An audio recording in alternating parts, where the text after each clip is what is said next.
Hi everyone. This is what happened to me when I got government housing, part 72.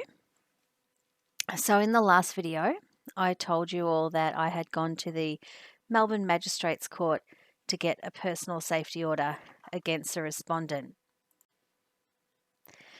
This was the final hearing, as I'd already been through all the other hearings leading up to it, and my application was refused.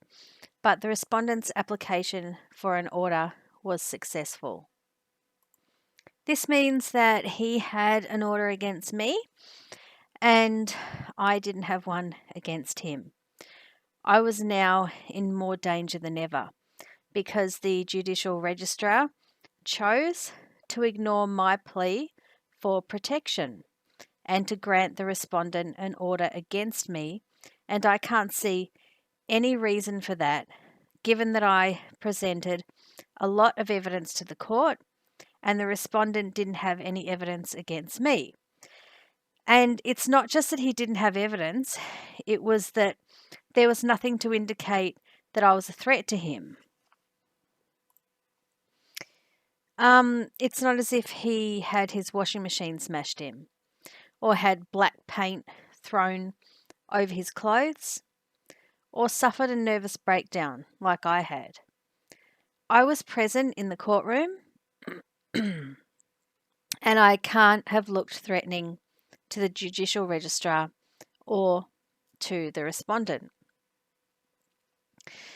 The order that the judicial registrar gave the respondent was indefinite, meaning that it would never end. Although, as far as I'm aware, there can be an application to end those types of orders when one of the people involved dies. So I have to assume that the order that the respondent has against me will last until the day he dies. And I can't express how absurd it is that someone who assaulted me was given an indefinite order against me. But the attitude that I got from the people who work in the justice system was pretty absurd. So, in some ways, it was just like everything else that they did to me. It was very interesting to see how willing the people in the justice system were to believe just about anything about me, and how they were willing to hate me and treat me badly despite the fact that they didn't know me. I don't believe I was dealt with impartially by about 99% of the people who work in the justice system, and I often felt that they were too comfortable indulging their own feelings when dealing with me and my case, especially for people who were supposed to be making decisions off evidence. And to this day, I have never seen any evidence that could justify the attitude that I got from these people or the way they treated me. I don't know what evidence the judicial registrar thought that they saw that indicated to them that the respondent needed an indefinite personal safety order against me, but I would like to know what it was. There is never anything explained to me, and I think I deserve an explanation for the way I was treated.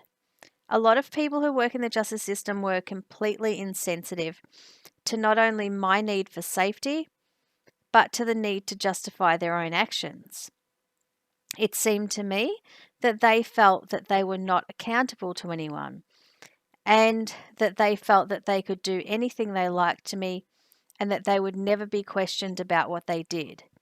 In some ways, I guess it seems like they thought they were above the law, which is disturbing when they were the ones who were working in the justice system.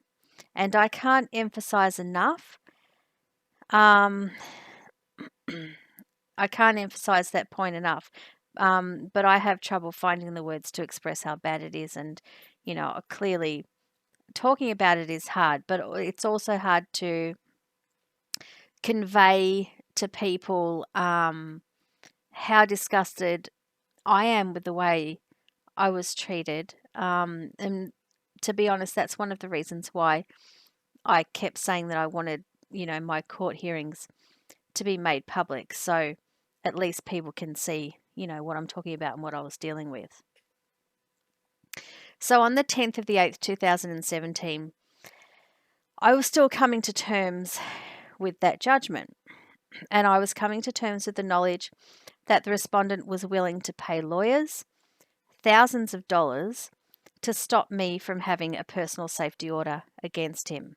So I had to assume that he intended to keep assaulting me in various ways, because there was no other reason for him to stop me from having an order. He knew that I would never approach him, and that I wasn't physically violent towards him, and that I didn't want to speak to him.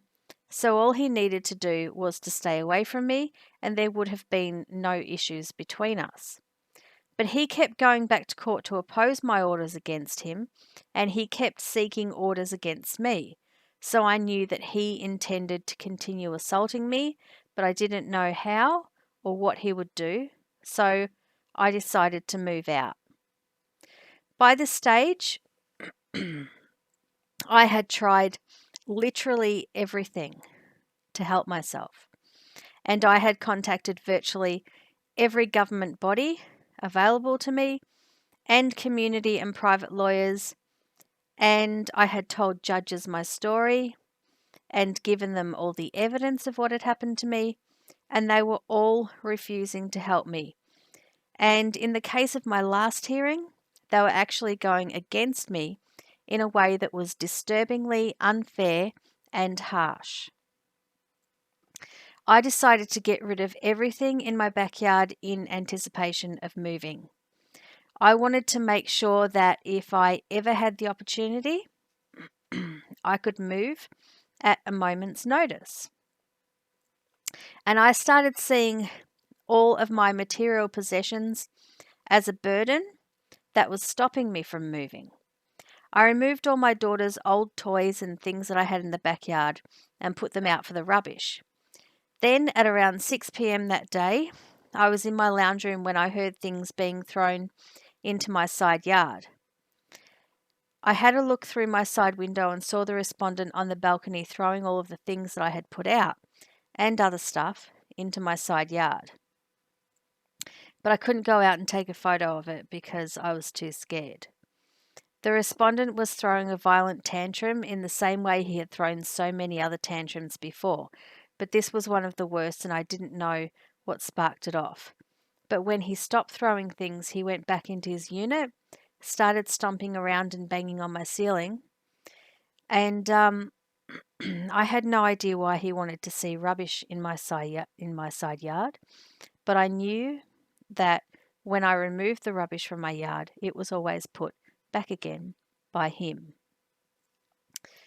The respondent was a dirty, hateful person who vented his anger at me and used me as a punching bag and damaged my property and told lies about me and many other things. He also appeared to have the support of the local police and many other people who worked in the justice system, and I found that deeply disturbing.